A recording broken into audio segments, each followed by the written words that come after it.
पंढरपूर तालुक्यातील लक्ष्मी टाकळी येथे तालुका पोलीस ठाण्याच्या वतीने सोमवारी वृक्षारोपण करण्यात आले। पोलीस अधीक्षक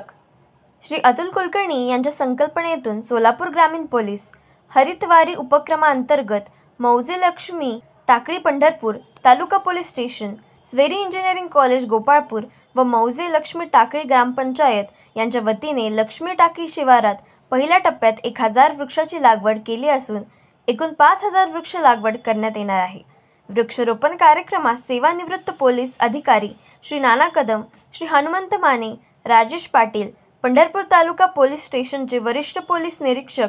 TY मुजावर, सहाय्यक पोलीस निरीक्षक विश्वास पाटील, सहाय्यक पोलीस निरीक्षक विभावरी रेळेकर, सहाय्यक पोलीस निरीक्षक श्री कवितकर, पोलीस उपनिरीक्षक पोलीस अंमलदार, स्वेरी कॉलेज गोपाळपूरचे विद्यार्थी-विद्यार्थिनी, लक्ष्मी टाकळीचे सरपंच संजय साठे, ग्रामपंचायत सदस्य, ग्रामसेवक यांची उपस्थितीत संपन्न झाला।